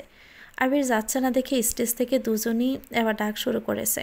জান্নাত বলে উঠল, ভাইয়া আপনি আসবেন নাকি আমাকে আসতে হবে? এই মেঘ আসো। আবির, মেঘ আর রাকিব তিনজন স্টেজে উঠল। মেঘ জান্নাত আপুর কাছে যেতেই আপু এগিয়ে এসে মেঘকে জড়িয়ে ধরে বলল, কেমন আছো আপু? মেঘ এখনও ঘোরের মধ্যেই আছে, হাসার চেষ্টা করছে কিন্তু হাসি আসছে না। জেনে বুঝে কতই না অবহেলা করেছে আপুকে, এটা ভেবেই মেঘের খারাপ লাগছে। আস্তে করে বলল, আলহামদুলিল্লাহ ভালো, আপনি কেমন আছেন? জান্নাত মিষ্টি করে হেসে উত্তর দিল, আলহামদুলিল্লাহ। তুমি একদিন আমার পছন্দের মানুষ সম্পর্কে জানতে চেয়েছিলে না? উনি আমার সে পছন্দের মানুষ, আলহামদুলিল্লাহ। আমার ওনার সঙ্গে বিয়ে হচ্ছে। এদিকে আবির উঠতেই নতুন জামাই আবিরকে জড়িয়ে ধরে বলল, এত ভাব কিসের তোর? সকাল থেকে কম করে হলেও 100 বার কল দিয়েছি, তোর আমার সাথে আসার কথা ছিল, আর তুই এতক্ষণে আসলি? আবির কিছু বলার আগে রাকিব বলে উঠল, তোমাদের আবেগ অনুভূতি পরে প্রকাশ করো, আগে আমি আমার স্পেশাল গেস্টের সাথে পরিচয় করিয়ে দেই। মেঘের দিকে তাকিয়ে রাকিব হেসে বলল, ম্যাম এই হলো আমার একমাত্র বোন জান্নাতুল ফেরদৌস জান্নাত। আপনি তাকে খুব ভালোভাবেই চিনেন, আর উনি হলেন আশরাফুল ইসলাম আসিফ। মেঘের বিস্ময় যেন কমছেই না। রাকিব ভাইয়ের আপন বোন জান্নাত আপু, অথচ এতদিনে একটা বারও কেউ বলেনি ওকে। এ কোন দুনিয়ায় আছে সে? আশরাফুল ইসলাম আসিফ মেঘের দিকে সে হালকা হেসে বলল, কেমন আছেন মিস মাহদিবা খান? নিজের পুরো নাম শুনে মেঘ অবাক চোখে তাকিয়েছে আসিফের দিকে, আর ভাবছে, আমার নাম উনি কীভাবে জানেন? আশরাফুল ইসলাম তখনও আবিরের কাঁধে হাত রেখে দাঁড়িয়ে আছেন। কয়েক মুহূর্ত পর মেঘ দৃঢ় কণ্ঠে বলল, আলহামদুলিল্লাহ ভালো, আপনি কেমন আছেন? আলহামদুলিল্লাহ ভালো আছি, ধন্যবাদ আপু। মেঘ ব্রুকুসকে প্রশ্ন করল, কেন? আশরাফুল ইসলাম স্বাভাবিক কণ্ঠে বললেন, আপনি চান্স পেয়েছেন বিদায় আজ আমি বিয়ে করতে আসতে পারছি। আপনি চান্স না পেলে আমার আর বিয়ে করা হতো না, তাই ধন্যবাদ দিচ্ছি। আপনার গিফটটা আমি পাঠিয়ে দিব। মেঘের মাথায় হাজারটা প্রশ্ন গুড়গুড় করছে। হুট করে জান্নাতাপুর বিয়ে, আশরাফুল ইসলাম আসিফের বিয়ের সাথে মেঘের চান্স পাওয়ার সম্পর্ক, ওই লোকের মেঘের পুরো নাম জানা, আবির ভাইয়ের প্রতি এমন আচরণ। মেঘ ভাবছে, উনিও কি তাহলে আবির ভাইয়ের বন্ধু? আশরাফুল ইসলাম আসিফ হঠাৎই আবিরের পেটে গুঁতা দিয়ে বললেন, কিরে বিয়ে কবে করছিস? আচমকাই এমন প্রশ্নে আবির বেবাসাকা খেল, তারপর ভাব নিয়ে বলল, তোমার জন্যই তো করতে পারছি না। আসিফ হুঙ্কার দিয়ে বলে উঠল, ফালতু কথা একদম বলবি না। আমার বিয়ে আটকে রেখে এখন আবার বলছিস আমার জন্য করতে পারছিস না? আজ তো বিয়ে করছি আমি, তাহলে তুই কাল কর বিয়ে, না হয় আজই কর। আবির মুখ গোমরা করে আস্তে করেই বলল, যদি পারতাম তখন তাহলে তো এখনই করে ফেলতাম, তুমি তো সব কিছু জানোই। আসিফ হেসে প্রশ্ন করল, তাহলে আমার কেন দোষ দেশ? আবির উত্তর দিল, তোমার তো সুখের দিন, প্রিয়জনকে বিয়ে করে ফেলতেছ, আমার আর কী হবে? তোমার উপর দোষ দিয়েও যদি মনটাকে সান্ত্বনা দিতে পারি আর কি। তারপর আসিফ কানে কানে আবিরকে কী যেন বলল। আবির মেঘের দিকে একবার তাকালো। মেঘ নির্বোধের ন্যায় চেয়ে আছে। আশেপাশের ঘটনাগুলো অস্বাভাবিক লাগছে, তবুও স্বাভাবিকভাবে মেনে নেওয়ার চেষ্টা করছে। রাকিব আবিরকে উদ্দেশ্য করে বলল, তানবীর কইরে, ফোন বন্ধ কেন ওর? তোরা দুই ভাই যা হইছস কি যে বলবো। আবির ব্রুকুসকে উত্তর দিল, তানবীর মিটিংয়ে আছে, শেষ করে আসবে বলেছে। জান্নাত হাসি মুখে বলল, আবির ভাইয়া চলেন ছবি তুলি। জান্নাত আর আসিফ জোড়াজোড়ি করে মেঘ আর আবিরকে মাঝখানে বসিয়ে ওরা দুপাশে বসেছে। আবিরের ভাইয়ের পাশে বসে ছবি তুলছে। এটা ভাবতে অষ্টাদশীর দেহে অন্যরকম শিহরণ জাগছে। বউয়ের আসনে বসে এক মুহূর্তের জন্য নিজেকে বউ ভেবে নিয়েছে। রাকিব গিয়ে বন্ধুদেরও ডেকে এনেছে। বন্ধুরা সবাই মিলে বেশ কিছু ছবি তোলে, যে যার মতো কাজে চলে গেছে। আবির বেগকে নিয়ে নিচে গিয়ে বসলো। স্টেজে নবদম্পতিরা কাপল পিক আর ভিডিও করায় ব্যস্ত। মেঘের হাতে জুস দিয়ে আবির মেঘের পাশে বসলো। মেঘ এক চুমুক জুস খেয়ে আবিরকে উদ্দেশ্য করে প্রশ্ন করলো, জান্নাত আপু রাকিব ভাইয়ের বোন, এটা এতদিন বলেননি কেন? আপুর যে বিয়ে ঠিক এটাও কেন বললেন না? আর আপুর হাজব্যান্ড কি আপনার বন্ধু? মেঘ একদমই প্রশ্নগুলো করলো। আশেপাশে কেউ নেই। মেঘের মনে জমে থাকা প্রশ্নগুলো বাদ ভেঙে বেরিয়ে আসতে চাইছে। জান্নাত আপুর বিয়ে হয়ে যাচ্ছে, আবির ভাইকে নিজের করে পাবে, এই খুশির থেকেও মাথায় গোড়া প্রশ্নগুলো তাকে বেশি অস্বস্তিতে রেখেছে। আবির শক্ত কণ্ঠে বলা শুরু করলো, রাকিবের বোন বলে জান্নাতকে বাসায় নিলে প্রতিটি মানুষ ধরে নিত তার সাথে আমার কোনো সম্পর্ক আছে। যদিও কারো কারো মনে এমনিতেই অনেক সন্দেহ, শেষ পর্যন্ত আম্মু তো বিয়ের কথাই বলে ফেলল। আর যদি আমি তোকে পড়ানোর মাঝপথে বলতাম যে জান্নাতের বিয়ে বিয়ে ঠিক, তাহলে তুই সেই কথা বাসার সবাইকে বলতে 2 মিনিটও সময় নিতি না। আমি জান্নাতের ব্যাপারে কোনো কথাই বাসায় জানাতে চাচ্ছিলাম না। জান্নাতের হাজব্যান্ড আমার বন্ধু নয়, তবে কাছের কেউ। মেঘ পুনরায় প্রশ্ন করল, আমার চান্স পাওয়ার সাথে আপুর বিয়ের কি সম্পর্ক? আবির সহজ কণ্ঠে বলল, ঢাকা শহরে টিউটর পাওয়া কোনো সমস্যা নয়, তবে বেশিরভাগ টিউটরই শুধু টাকার জন্য পড়ায়। এই 3-4 মাস সময়টা প্রতিটি স্টুডেন্টের জীবনে একবারই আসে। আমার এমন একজনকে প্রয়োজন ছিল যে তোর পড়াশোনাটাকে গুরুত্ব দিবে, নিজের বোন ভেবে পড়াবে। জান্নাত রাকিবের বোন আর আমারও কাছের মানুষ। ও যতটুকু শ্রম তোর জন্য দিয়েছে ততটুকু বাহিরের কোনো টিউটর কখনোই দিত না। কিন্তু হঠাৎই ওর বিয়ের কথাবার্তা শুরু হয়ে গেছিল। বিয়ে হয়ে গেলে তোর প্রতি ওর গুরুত্ব কমে যেত, ওর পক্ষেও সব কিছু ম্যানেজ করা কষ্ট হয়ে যেত। নতুন টিউটর আনলে তোর মানাতে সময় লাগতো, তাই বাধ্য হয়ে জান্নাতের বিয়েটা পিছিয়ে দিয়েছিলাম, এটাই বলছিল। বিস্ময়ে মেঘের ব্রুজোড়া কপালে উঠে গেছে। বৃহৎ অক্ষিপট আবিরের চোখে মুখে নিবদ্ধ। তাকে চান্স পাওয়ানোর জন্য আবির ভাই জান্নাত আপুর বিয়ে আটকে রেখেছিল। এই ভেবে প্রজাপতির ন্যায় উঠতে ইচ্ছে করছে মেঘের, তবে মনে মনে নিজের প্রতি ক্ষুব্ধও হচ্ছে। এতগুলো দিন শুধু আজেবাজে কথা ভেবে নষ্ট করেছে। মেঘের বুকের ভিতর হৃৎপিণ্ডের তীব্র দুঃখপুক শুরু হয়ে গেছে। প্রেম প্রেম অনুভূতিরা মস্তিষ্ক জোড়া বিচরণ করছে। মেঘ বিড়বিড় করেই বলল, যে মানুষটার অপ্রকাশিত সতর্কতাই এত তীব্র, সেই মানুষটার প্রকাশিত ভালোবাসা না জানি কতটা প্রখর হবে। তখনই মেঘের চোখ পড়ল একটা খয়েরি রঙের শাড়ি পরা মেয়ে তাদের দিকে এগিয়ে আসছে। শাড়িতে মেয়েটাকে অনেক সুন্দর লাগছিল। এই প্রথমবার কাউকে শাড়ি পরা দেখে মেঘেরও খুব ইচ্ছে করছে শাড়ি পরতে। মেয়েটা কাছাকাছি এসেই বলল, হাই কিউটি। মেঘ আগে থেকে মেয়েটাকে দেখছিল। মেয়েটার কথা শুনে এবার আবিরও তাকিয়েছে। মেঘ সঙ্গে সঙ্গে আবিরের দিকে তাকালো, বোঝার চেষ্টা করলো মেয়েটা আবিরের পরিচিত কিনা। মেয়েটা পুনরায় বলল, কেমন আছো কিউটি? বারবার কিউটি বলায় মেঘ কপাল কুঁচকালো। যদিও মেয়েটাকে সে চিনে না, যেহেতু নিজে থেকে কথা বলতে এসেছে তার মানে পরিচিতিই হবে। তাই মেঘ উত্তর দিল, আলহামদুলিল্লাহ ভালো, আপনি কেমন আছেন? মেয়েটা মৃদু হেসে বলল, আলহামদুলিল্লাহ ভালো, তোমাকে সামনাসামনি দেখার খুব ইচ্ছে ছিল, অবশেষে তোমার দেখা পেলাম। মেঘ কিছু বলছে না, চুপচাপে চেয়ে আছে। মেয়েটা পুনরায় বলল, জানো মাঝে মাঝে তোমার প্রতি খুব হিংসা হয়। মেঘ বিস্ময় সমেত তাকিয়ে প্রশ্ন করল, কেন? মেয়েটা সোজাসাপটা উত্তর দিল, একটা মানুষ কতটা ভাগ্যবতী হতে পারে তা তোমার কথা না শুনলে জানতামই না। দোয়া করি সারা জীবন সুখে থাকো। মেঘ জিজ্ঞাসু চোখে চেয়ে বলল, মানে? আবির মেঘের দিকে চেয়ে গলা খাকড়ি দিয়ে বলে উঠল, থাক, তার মানে বুঝতে হবে না। মেয়েটার দিকে না তাকিয়ে বলল, আপনাকে খুঁজে না পেয়ে হয়তোবা কেউ হয়রান হয়ে যাচ্ছে, আপনি বরং ওনার কাছে যান। মেয়েটা আস্তে করেই বলল, আর কতদিন ভাইয়া? আবির গম্ভীর কণ্ঠে উত্তর দিল, বহুদিন। মেঘ নির্বাক চোখে তাকিয়ে আছে। এই বিয়ের অনুষ্ঠানে কি ঘটেছে তার অর্ধেকের বেশি মেঘের মাথার উপর দিয়ে যাচ্ছে। মেঘ আবিরকে প্রশ্ন করল, উনি কে? রিয়া, রাকিবের গার্লফ্রেন্ড। কি, রাকিব ভাইয়ের গার্লফ্রেন্ড? এত অবাক হওয়ার কি আছে? গার্লফ্রেন্ড থাকতে পারে না? পারে, কিন্তু উনি আমায় কিভাবে চিনে? মেঘ প্রশ্ন করলো। রাকিব যেহেতু আমার বেস্ট ফ্রেন্ড, রাকিব যদি চিনে বা জানে তাহলে রিয়াজ জানতে কতক্ষণ? গম্ভীর কণ্ঠে আবির বলল। মেঘ আর কথা বাড়ালো না। আজকে তার শখ খাওয়ারই দিন। একটু পরপর একটার পর একটা সে শখ খাচ্ছে। হুটহাট এক একজন এক এক কথা বলছে, যাদের কাউকেই মেঘ চিনে না। আচমকাই আবির উঠে গিয়ে একজনকে সালাম দিল। মহিলা সালামের উত্তর দিয়ে আবিরের বাহুতে হাত বুলাতে বুলাতে বললেন, কখন আসছিস? তোদের জন্য অপেক্ষা করছিলাম। তারপর তোর বন্ধু জোর করে খেতে বসালো নিয়ে। আবির মৃদু হেসে উত্তর দিল, কিছুক্ষণ আগেই আসছি। একটা 15 বছরের মেয়ে আর একটা 19 বছরের ছেলেও ছিল ওনার পেছনে। মেয়েটা আচমকাই বলে উঠল, ভাইয়া, ভাবি কোথায়? মেয়েটা দেখা দেখি ছেলেটাও বলল, তুমি না বলছিলা ভাবিকে নিয়ে আসবা? ভাবি কোথায়? আবির চোখ রাঙিয়ে ভারী কণ্ঠে বলল, আর একবার যদি ভাবি বলে সম্বোধন করিস তাহলে তোদের খবর আছে। আপু বলবি, মনে থাকবে? দুজনেই মাথা নেড়ে সম্মতি জানাবলো। মহিলা আবিরকে উদ্দেশ্য করে বলল, দিবা আসেনি? আবির হ্যাঁ বলে পিছনে ফিরে তাকিয়ে হাত দিয়ে মেঘকে ইশারা করল। মেঘ উঠে ওনাদের কাছে যেতে আবির বলল, এই যে তোমার মাহদিবা। মহিলা সহসায় মেঘকে জড়িয়ে ধরে কান্না করে দিয়েছেন। হঠাৎ করে জড়িয়ে ধরায় মেঘ কিছুটা নড়ে উঠল। মেঘ পাথরের ন্যায় দাঁড়িয়ে আছে আর মনে মনে ভাবছে, এই মহিলা আবার কে?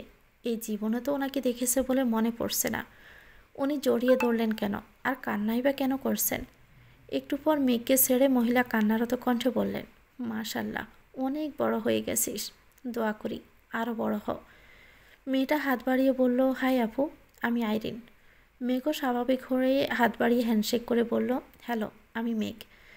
ছেলেটা বলে উঠল, হ্যাঁ আমরা জানি তুমি মাহদিবা খান মেঘ। বাই দ্য ওয়ে, আমি আশরাফুল ইসলাম আরিফ।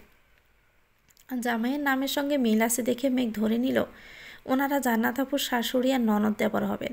কিন্তু আবির ভাইয়ের সাথে কী সম্পর্ক, আর মেঘকে বা কীভাবে চিনে তা বুঝতে পারছে না। মহিলা পুনরায় প্রশ্ন করলেন, তানভীর আসেনি? আবির বলল, না, আসবে কিছুক্ষণের মধ্যে। মেঘ আবারও অবাক হলো, তানভীর ভাইয়াকেও চিনেন, কিন্তু ওনারা কারা? মুখের উপরে জিজ্ঞেসও করতে পারছে না। তখনই মধ্যবয়স্ক একজন লোক আসছেন। আবির সালাম দিয়ে হ্যান্ডশেক করলো। মেঘকে ওই লোকের সাথে পরিচয় করিয়ে দিয়েছে। তখনই রাকিব আর রাসেল ডাকতে আসছে। আবির ওনাদের বসিয়ে মেঘকে নিয়ে খেতে চলে গেছে। খেতে বসেও মেঘের মাথায় শুধু মহিলার কান্না ঘুরছে।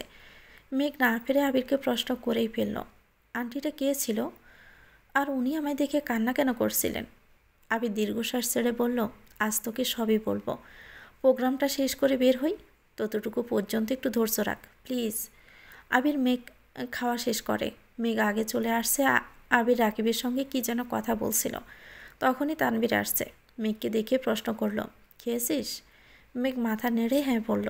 তানভীর পুনরায় বলল, এই যে তো জান্নাত আপুর বিয়ে হয়ে যাচ্ছে, এমনভাবে তোকে বিয়ে দিয়ে দিলে কেমন হবে? এই কথা শুনে মেঘের অক্ষিফট ভিজে আসছে। জান্নাত আপুর বিয়ে হয়ে যাচ্ছে, রাকিব ভাইয়ার কতই না কষ্ট হচ্ছে। সারা জীবনের জন্য সবাইকে ছেড়ে চলে যাবে। আজকের পর থেকে তো ওনার বাড়িতে উনি মেহমান হয়ে আসবেন। মেঘকে বিয়ে দিলে এভাবে বাড়ি ছেড়ে চলে যেতে হবে। এটা ভাবতেই কান্না পাচ্ছে মেঘের। বোনের কান্না দেখে তানভীর মেঘের মাথায় হাত বুলিয়ে হাসতে হাসতে বলল, দূর পাগলি, তোকে তো বিয়েই দিব না, আর দিলেও আমাদের বাড়িতেই রাখবো, চিন্তা করিস না। তখনই রাকিব আসছে, আবির আসছে। তানভীরের দিকে তাকিয়ে রাগে স্বরে প্রশ্ন করল, কি বলছিস ওরে, কাঁদছে কেন? তানভীর আস্তে করে বলল, এমনিই দুষ্টমি করছি। আবির রাগে কটমট করছে। মেঘের চোখ থেকে এক ফোঁটা পানি পড়লে আবিরের পায়ের রক্ত মাথায় উঠে যায়। মেঘকে কাঁদতে দেখলে আবিরের হৃদয়ে আঘাত লাগে।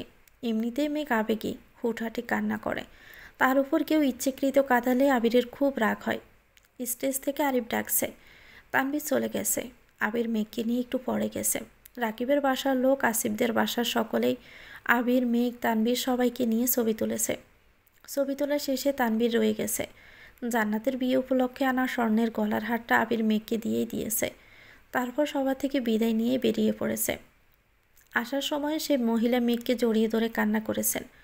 জোর করে 2000 টাকা দিয়ে মেঘের মাথায় হাত বুলিয়ে দিয়েছেন। প্রতি সপ্তাহে বন্ধুরা মিলে যেখানে আড্ডা দেয়, আজ মেঘকে নিয়ে আবির সেই জায়গাতেই এসেছে। কিছুক্ষণ আগেই সন্ধ্যা নেমেছে। 2টা চেয়ার সাইডে রেখে মেঘকে বসিয়ে দোকান থেকে একটা আইসক্রিম এনে মেঘকে দিল। মেঘ দৃঢ় কণ্ঠে বলল, আমি আইসক্রিম খাবো না। আমাকে বলুন না উনি কে, আমাদের সাথে ওনার কী সম্পর্ক, আর উনি বারবার কেন কাঁদছিলেন? আবির ভারী কণ্ঠে বলল, বললাম তো বলবো সব কিছু, আগে তুই আইসক্রিমটা খা। মেঘ আইসক্রিম খাচ্ছে ঠিকই, কিন্তু তার পূর্ণ মনোযোগ আবির ভাইয়ের চোখে মুখে। মাথায় থাকা প্রশ্নের ভিড় আইসক্রিমটাও ঠিকমতো খেতে পারছে না, কিন্তু আবির ভাই সামনে বসে থাকাতে বাধ্য হয়েই খেতে হচ্ছে। মেঘ তাড়াহুড়ো করে আইসক্রিম শেষ করেছে। দুশ্চিন্তায় আইসক্রিমটাও শান্তি মতো খেতে পারেনি। এক দৃষ্টিতে আবিরের মুখের দিকে তাকিয়ে আছে, কিন্তু আবিরের দৃষ্টি অন্য কোথাও। আবির নিরবধি আকাশের পানে চেয়ে আছে। রাস্তার পাশে থাকা লাইটের আলোতে স্পষ্ট বোঝা যাচ্ছে আবিরের চোখে মুখের উজ্জ্বলতা বিলীন হয়ে গেছে। বিকেলে আসার সময় যতটা উৎফুল্ল আবির ভাইকে মেঘ দেখেছিল, এই আবির ভাই যেন অন্য কেউ। চোখে মুখে চিন্তার ছাপ। মেঘ কিছু বলতে গিয়েও থেমে গেছে।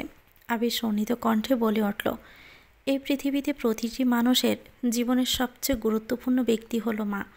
সে মায়ের লাশ দেখার বা ছোঁয়ার অধিকার যদি কোনো সন্তানের না থাকে, তাহলে সেই সন্তান পৃথিবীতে বেঁচে থেকেও মৃত।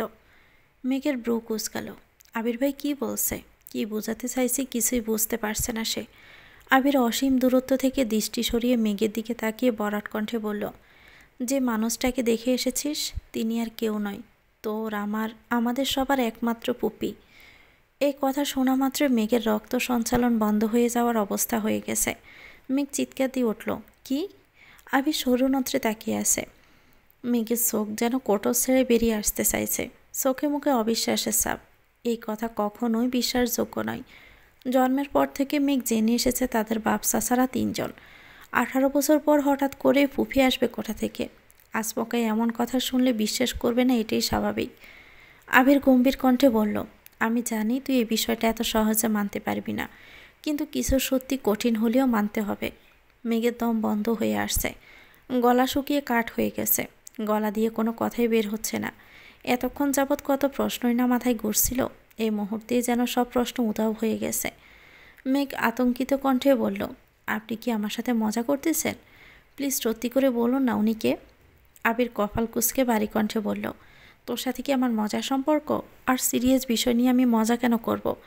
ওনার নাম মাহমুদা খান, আমি না। নাম শুনে কি মনে হচ্ছে তোর? মেঘ এখনও অবিশ্বাস্য দৃষ্টিতে তাকিয়ে আছে। ডোক গিলে ভারী কণ্ঠে বলল, আপন পুপি? আবির কণ্ঠ দ্বিগুণ ভারী করে বলল, হ্যাঁ, আলী আহমদ খান আর মোজাম্মেল খানের একমাত্র ছোট বোন, আর ইকবাল খানের একমাত্র বড় বোন। মেঘের দোকান দিয়ে যেন হিজাবের উপর দিয়ে গরম বাতাস বের হতে শুরু করেছে। নিঃশ্বাস আটকে আসছে বারবার। আবির ভাই তো মজা করার মানুষ না, আর ওনার চোখ মুখ দেখে মনেও হচ্ছে না যে উনি মজা করছেন। আর বিয়েতে ওই মহিলার আচরণও বুঝিয়ে দিচ্ছিল ওনার সাথে গভীর কোনো সম্পর্ক আছে। তাহলে কি উনি সত্যি সত্যি পুপ্পি হন? এত বড় কথাটা কোনো দিনও শুনল না, কিন্তু কেন? মেঘ ভাবনা চিন্তা করে প্রশ্ন করল, এত বছরে কোনো দিন তো ওনাকে আমাদের বাসায় যেতে দেখিনি। আব্বুদের আপন বোন হলে বাসায় কেন যান না? আবির মৃদু হাসল। বরাট কণ্ঠে বলল, ওনাকে বাসায় যেতে কিভাবে দেখবি? তো জন্মের প্রায় 10 বছর আগেই উনি খান বাড়ি ছেড়েছেন। 27 বছর হবে ওই বাড়িতে পায়ে পড়েনি ওনার। মেঘ ব্রুকুসকে প্রশ্ন করল, কেন, কি হয়েছিল? আবির শান্ত কণ্ঠে বলা শুরু করলো, পুপ্পি যখন ভার্সিটিতে পড়াশোনা করত, তখন পুপ্পির একজনের সাথে প্রেমের সম্পর্ক গড়ে ওঠে। পুরো ঘটনা আমি জানি না, তবে বাসায় বিষয়টা জানাজানি হয়ে গেছিল। তখন আমার আম্মু নতুন বউ। বছরখানেক হবে আম্মুর বিয়ে হয়েছে। তোর আম্মুর তখনও বিয়েই হয়নি। পুপ্পির এই ঘটনা জানার পর আব্বু আর চাচ্চু পুপ্পিকে মেরে একটা রুমে 3 মাস দরজা বন্ধ করে আটকে রেখেছিল। তখন দাদু বেঁচে ছিলেন, তবে অসুস্থ ছিলেন, কথাও বলতে পারতেন না। আম্মু দাদুর যত্ন করতো, আবার পুপ্পিরও দেখাশোনা করত। পুপ্পি আম্মুর হাতে পায়ে ধরে অনেক কান্নাকাটি করেছে, কিন্তু আম্মুর কিছুই করার ছিল না। 3 মাস পুপ্পির উপর 2 ভাই অত্যাচার করেছে, যেন ওই ছেলেকে ভুলে যায়। এক পর্যায়ে পুপ্পি খাওয়া দাওয়া বন্ধ করে দেয়। ধীরে ধীরে অনেক বেশি অসুস্থ হয়ে পড়ছিল। চিকিৎসা করে পুপ্পিকে কিছুটা সুস্থ করার পর পুপ্পি বাড়ি থেকে চলে গেছিল। ভাইদের অত্যাচারে সে যে বাড়ি ছাড়ছিল, আর কোনো দিনও বাড়িতে ঢুকতে পারেনি। বাড়ি থেকে পালিয়ে গিয়ে ফুপাকে বিয়ে করে বছরখানেক ঢাকাতেই ছিল। চিঠির মাধ্যমে আম্মুর সাথে কয়েকবার যোগাযোগও করছিল। ফুপি বাড়ি ছাড়ার 1 বছরের মাথায় দাদু মারা গেছেন। ভাগ্যক্রমে তখন মেজো মামা আমাদের বাসায় ছিল। ঢাকার চাকরির পরীক্ষা দিতে আসছিল। আম্মু মেজো মামাকে পুপ্পির বাসার ঠিকানা দিয়ে দাদুর মৃত্যুর খবর পাঠিয়েছিল। এই কথা আব্বুরা কেউ জানতো না। ফুপি ফুফা দুজনেই আসছিল দাদুকে দেখতে। তখন আসিফ ভাইয়া পুপির পেটে ছিল। খানবাড়ির চৌকাঠে পা রাখতেই আব্বু চোখ পড়ে দরজায়। চিৎকার দিয়ে 1 সেকেন্ডে দাদুর লাশ চাদর দিয়ে ঢেকে রান্নাঘর থেকে দা নিয়ে বের হয়েছিল। যদি পুপ্পি চৌকাঠ পার হওয়ার চেষ্টা করে তাহলে খুন করে ফেলবে। বাড়ি ভরা মানুষ থাকায় আব্বুকে আর চাচ্চুকে সবাই আটকিয়ে রাখছিল, না হয় সেদিনও খুনাখুনি হয়ে যেত। কত কত মুরব্বীরা উপস্থিত ছিল, কিন্তু আব্বুর মাথা সেদিন কেউ ঠান্ডা করতে পারেনি। দাদুর লাশ ছোঁয়া তো দূরের কথা, পুপ্পিকে লাশটা পর্যন্ত দেখতে দেওয়া হয়নি। লাশ দাফন করে বাড়িতে পা রেখে প্রথম প্রশ্নটাই করেছিলেন, আমিনারে খবর দিছে কে? মায়ের মৃত্যু শোকের থেকেও সেদিন 1000 গুণ বেশি তীব্র ছিল ওনার রাগ।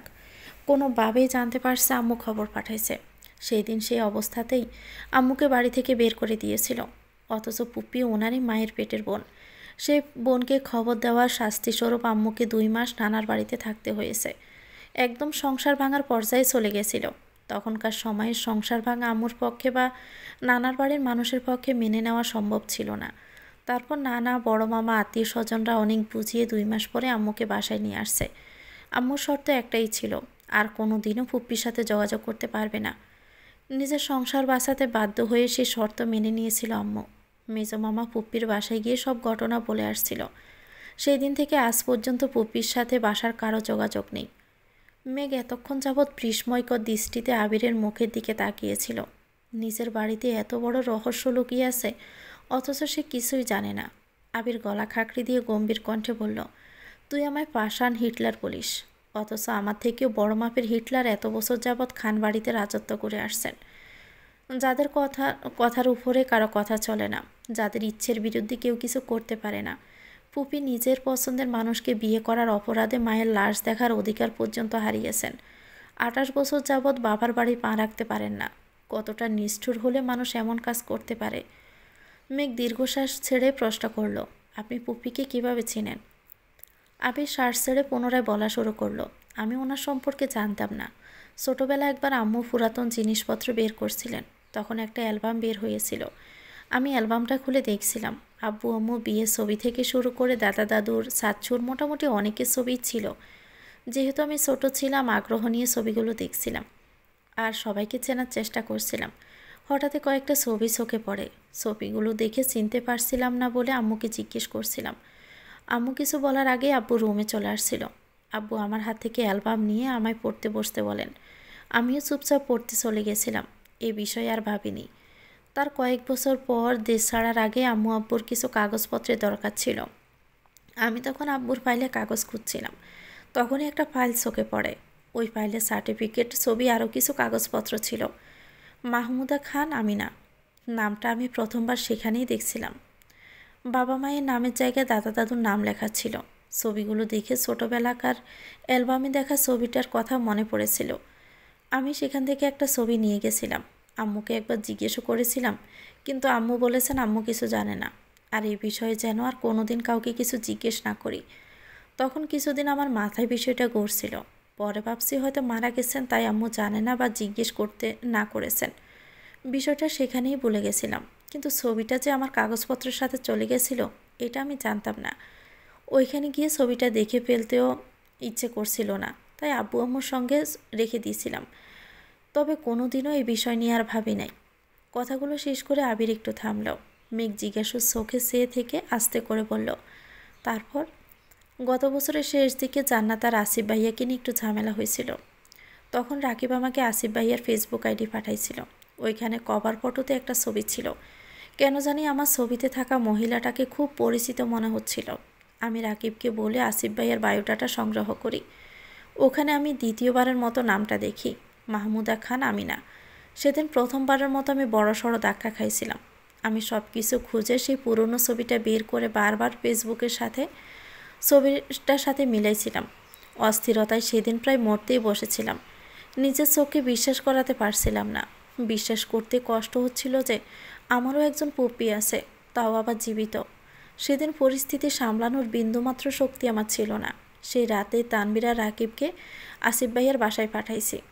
আমি পুপ্পির সাথে সেদিন প্রথমবারের মতো ফোনে কথা বলছিলাম। নাম পরিচয় বলার পর ওনার সে কী কান্না! তানবীরকে আঁকড়ে ধরে অনেক কেঁদেছিল। পুপ্পির 28 বছরের চেপে রাখা সব কষ্ট কান্নায় পরিণত হয়েছিল। তারপর বেশ কয়েকবার ওনার সাথে কথা হয়েছে। বারবার জিজ্ঞেস করেছি ঘটনা বলতে, কিন্তু বলেননি। বলেছেন আমি দেশে ফিরলে বলবে। দেশে ফেরার কয়েকদিনের মধ্যেই আমি, তানভীর আর রাকিব ওনাদের বাসায় গেছিলাম। সেখানে গিয়ে সব ঘটনা শুনেছি। মেঘ আগের তুলনায় কিছুটা স্বাভাবিক হয়েছে। মেঘ পুনরায় প্রশ্ন করল, জান্নাত আপুর কী ঝামেলা হয়েছিল? আবির এতক্ষণ গম্ভীর থাকলো, এবার একটু হাসার চেষ্টা করলো। দৃঢ় কণ্ঠে বলল, তেমন কিছু না। মেঘ আস্তে করে বলল, প্লিজ বলুন না। আবির না পারতেও বলল, ফুপ্পিরা এত বছর যশোরে ছিল। গত বছর ভাইয়ার চাকরি হওয়ায় সপরিবারে ঢাকায় আসছে। কোনো এক অনুষ্ঠানে ভাইয়া জান্নাতকে দেখেছে। ভাইয়ার জান্নাতকে ভালো লাগছে। কোনোভাবে খবর নিয়েছে জান্নাত ঢাকা বিশ্ববিদ্যালয়ে পড়ে, সেই থেকে প্রায় ভার্সিটির আশেপাশে জান্নাতকে ফলো করত। কিন্তু কোনোদিন কথা বলেনি। 6 মাস শুধু দূর থেকেই ফলো করেছে। একদিন সাহস নিয়ে কথা বলতে আসছিল। যদিও কথা বলতে পারিনি, কিন্তু সেটা রাকিবের কান পর্যন্ত পৌঁছে গেছিল। রাকিব 2-3 দিন খেয়াল করে বিষয়টা আমায় জানাইছিল। রাকিবের ভাইয়াকে ফেটানোর চিন্তাভাবনা ছিল। আমাকে জানানোর পর আমি বলছিলাম ছেলেটার একটু খোঁজ নিতে, যদি সমস্যা মনে হয় তাহলে ফেটাতে। রাকিব খোঁজ নিয়ে জানতে পেরেছে ছেলে ভালো জব করে, অফিসে সবার সাথে নম্রভদ্র আচরণই করে। সেখান থেকে ফেসবুক আইডি সংগ্রহ করে আমায় দিছিল। যাকে ফেটানোর প্ল্যান ছিল সে আমার ভাই হয়ে গেল। যখন জানতে পারছে ভাইয়া জান্নাতকে পছন্দ করে, তখন রাকিব আর বাধা দেয়নি। তবে রাকিবের একটাই কথা ছিল, আমি দেশে না ফিরলে আর পুপ্পির পুরো ঘটনা না জানলে সে জান্নাতের বিয়ের সিদ্ধান্ত নেবে না। ধীরে ধীরে জান্নাত আর ভাইয়ার মধ্যে মোটামুটি ভালো সম্পর্ক হয়েছে। আমি দেশে ফিরলাম, ভেবেছিলাম দেশে ফিরেই ওদের বিয়ে দিব। কিন্তু দেশে আসার পর তোর কোচিং টিউশন থেকে খবর নিয়ে দেখলাম তোর পড়াশোনার নাজেহাল অবস্থা। এভাবে পড়লে চান্স পাবি না। তোর পড়াশোনা গুছিয়ে দেওয়ার জন্য একজন মানুষ দরকার ছিল। তখন জান্নাতের কথা মাথায় আসে, আর জান্নাতকে আমি নিয়ে আসি। জান্নাতের বিষয়ে সিদ্ধান্ত নেওয়ার অধিকার যেহেতু রাকিবের, আর রাকিব আমার বেস্ট ফ্রেন্ড, তাই বিয়ের আলোচনা হওয়ার আগেই বন্ধ করে দিয়েছিলাম। কিন্তু অফিসিয়াল কাজে ভাইয়াকে 6 মাসের জন্য দেশের বাইরে যেতে হবে। ভাইয়া চাচ্ছিল বিয়ে করে বউ নিয়ে কয়েক মাস ঘুরে তারপর যাবে। কিন্তু তোর অ্যাডমিশন টেস্টের থেকে আমার কাছে তাদের বিয়ে গুরুত্বপূর্ণ ছিল না। আমি রাজি হইনি বলে ভাইয়া ঘোরাঘুরির প্ল্যান বাদ দিয়ে বলেছে শুধু বিয়েটা করবে, বিয়ের পর তোকে যত ইচ্ছে পড়াতে। কিন্তু আমার কথা হলো, একবার বিয়ে হয়ে গেলে জান্নাতের মাথায় সংসারের চিন্তা ঢুকবে, তখন তোর প্রতি তার দায়িত্ব কমে যাবে। এটা তো আমি কখনোই হতে দিব না। ভাইয়া যখন বুঝতে পারছে আমায় মানাতে পারবে না, তখন জান্নাতকে বোঝানো শুরু করছে। কিন্তু জান্নাত তো আমায় বা রাকিবকে সবই বলে দেয়। জান্নাতের মাথা যাতে না খেতে পারে সেজন্য 2-1 মাস যাবৎ জান্নাতের সঙ্গে ভাইয়া যোগাযোগ বন্ধ রেখেছি। রাকিব নতুন সিম কিনে দিয়েছে জান্নাতকে। সে যেদিন রাতে তুই আমায় কল দিছিলি, সেদিন আমি, রাকিব আর তানভীর পুপ্পিদের বাসায় ছিলাম। বিয়ের কথাবার্তা বলতে গেছিলাম। তুই চান্স পেলে বিয়ে হবে এরকমটাই শর্ত ছিল। কিন্তু রাতে ফেরার পর তোর খাতা ভর্তি হাবিজাবি লেখা দেখে আমার মাথায় রক্ত উঠে গেছিল। যার জন্য আমি এত মানুষের বিরুদ্ধে লড়তেছি, আর সে কিনা পড়াশোনাটাকেই গুরুত্ব দিচ্ছে না। সেদিনের আগে সেদিন খাতা পড়িয়েছিলাম যাতে তুই পড়াশোনায় মনোযোগ দিস। যাদের সামনে বারবার গর্ব করে বলেছি আমার মেঘ চান্স পাবেই, চান্স না পেলে আমি তাদের মুখোমুখি হতে পারতাম না। তারা মুখে কিছু না বলুক, নাইবা বলুক বা বলুক, মনে মনে হলেও তো বলতো। এত কিছু করেও তো মেঘ চান্স পেল না। এই কথাটা পৃথিবীর কোনো মানুষ যেন বলতে না পারে, সেই জন্যই আমি তোকে সারাক্ষণ পড়ার কথা বলতাম। আলহামদুলিল্লাহ, তোর চেষ্টা আমার ইচ্ছে পূরণ হয়েছে। আল্লাহ আমার আশা পূরণ করেছেন, আর তোকেও অসংখ্য ধন্যবাদ। মেঘের গলায় আটকে থাকা নিঃশ্বাসটা দীর্ঘশ্বাস হয়ে বেরিয়ে আসলো। মেঘের আড়ালে মেঘকে নিয়ে কত কত ঘটনা ঘটেছে। আবির ভাইয়ের গত 4 মাসের করা আচরণগুলো বারবার মনে হচ্ছিল। আবির রাশভারী কণ্ঠে আবারও বলে উঠল, সবাই জানে খান বংশের বড় ছেলে আমি। চাচাতো ভাই বোনদের মধ্যে বড় হলেও সত্যিকার অর্থে আসিফ ভাইয়া আমাদের মধ্যে সবচেয়ে বড়, আর আমি দ্বিতীয়। পরিস্থিতি মোকাবেলা করতে বা আমি সফল হতে পারবো কিনা আমি জানি না, তবে আমি আমার জায়গা থেকে সর্বোচ্চ চেষ্টা করব পুপ্পির সাথে আমাদের বাসার সম্পর্ক ঠিকঠাক করার। একটু থেমে আবির আবার বলল, জানিস মেঘ, এই দুজন মানুষের জন্য আমাদের বাড়ির প্রতিটি মানুষ ভিতর থেকে দুমড়ে মুচড়ে ভেঙে গেছে। তাদের রাগ আর অনাদায় কর্মকাণ্ডের ফলাফল ভোগ করতে হয় বাকি সদস্যদের। ফুপ্পির মতো কাকামণির জীবনের সুখ শান্তি কেড়ে নিয়েছে এই মানুষগুলো। কাকামণি ঠান্ডা মেজাজের মানুষ হওয়ায় আর শুধুমাত্র ভাই বলে হয়তো এখনও সম্পর্ক ঠিক আছে, না হয় পুপ্পির মতো অবস্থা কাকামণিরও হতো। কাকামণি সবার সামনে প্রাণোচ্ছল থাকে ঠিকই, কিন্তু ওনার ভেতরটায় সবচেয়ে বেশি বিধ্বস্ত। ফুপ্পি তো তবুও ভালোবাসার মানুষকে পেয়েছেন, কাকামণি তো তাও পেলেন না। মেঘের মস্তিষ্ক জোরে বিচরণ করছে লক্ষাধিক প্রশ্ন, কিন্তু সেসব প্রশ্নের উত্তরে শুধু বাবা চাচার নামই উঠে আসবে। কাকামণির জীবনের ইতিহাস শোনারও ইচ্ছে নেই, তাই এ বিষয়ে প্রশ্ন করল না।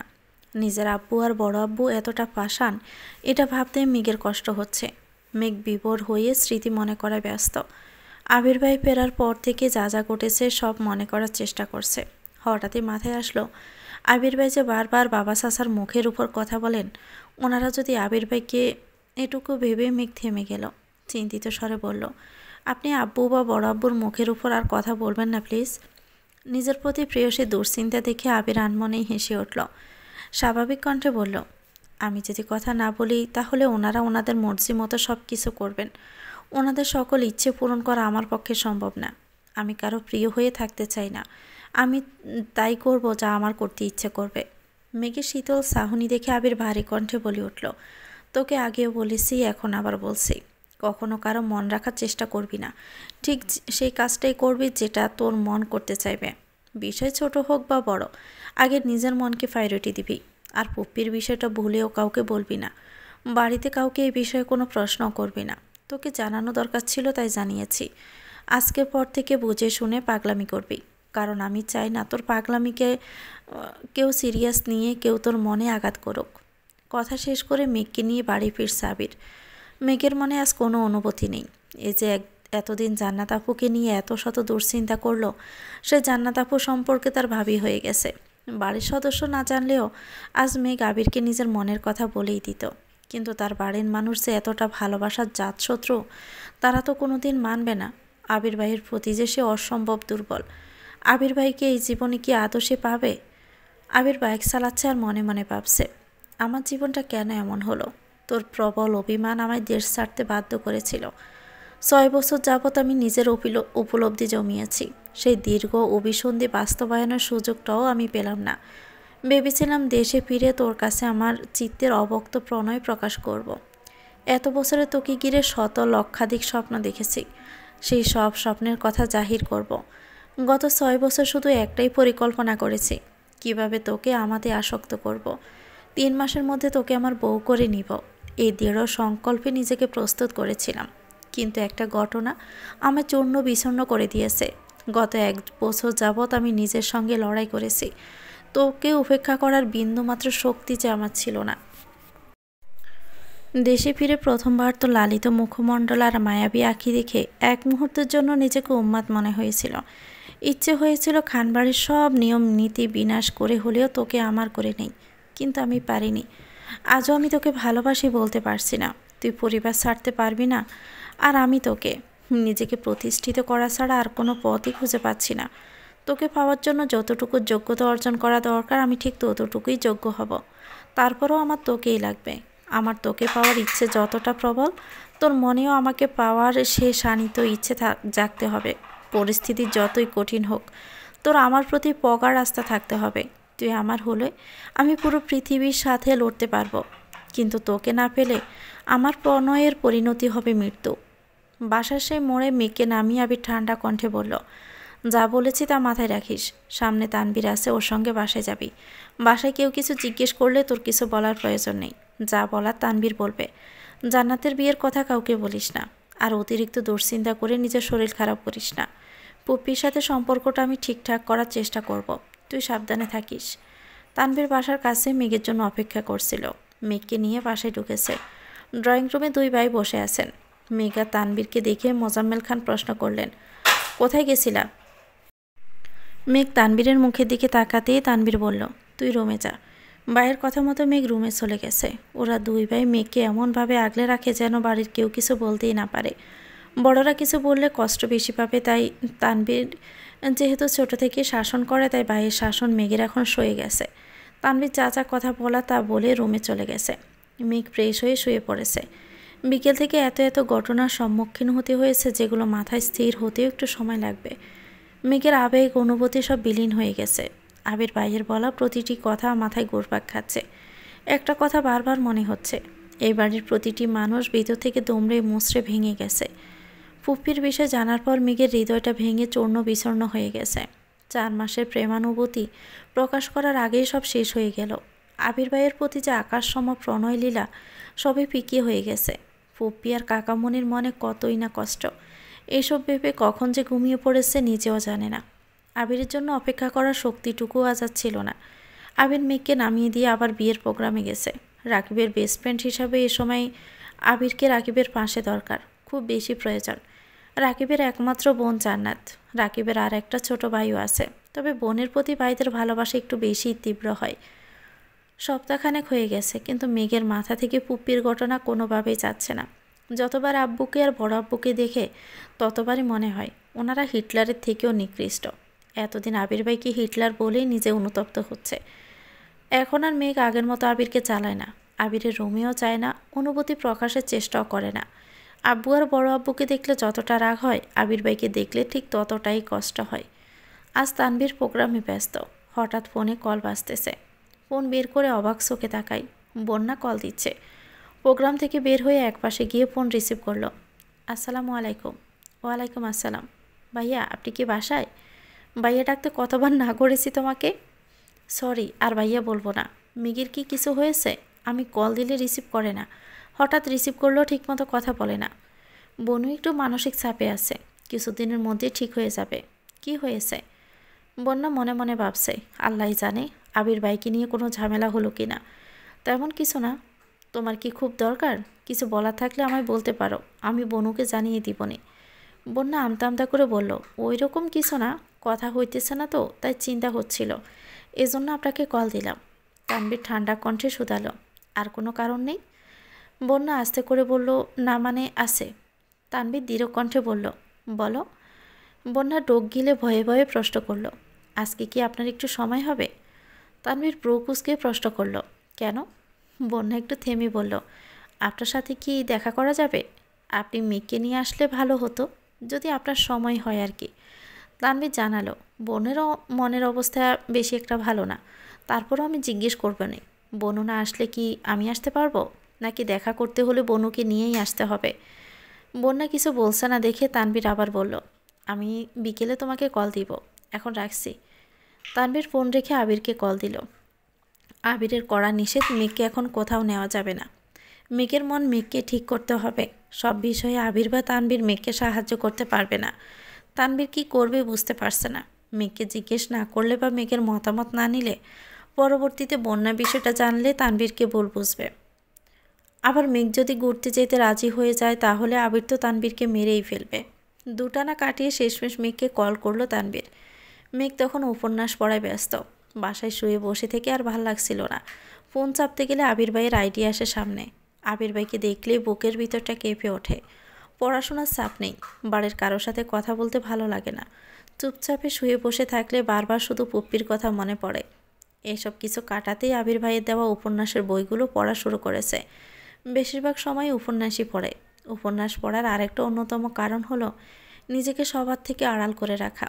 তানভীর 2-3 বার জিজ্ঞেস করেছে ঘুরতে যাবে কিনা, কিন্তু মেঘের ঘুরতে যাওয়ার কোনো ইচ্ছে নেই। বোন নারাজি হওয়াতে তানভীরের জন্য ভালোই হয়েছে।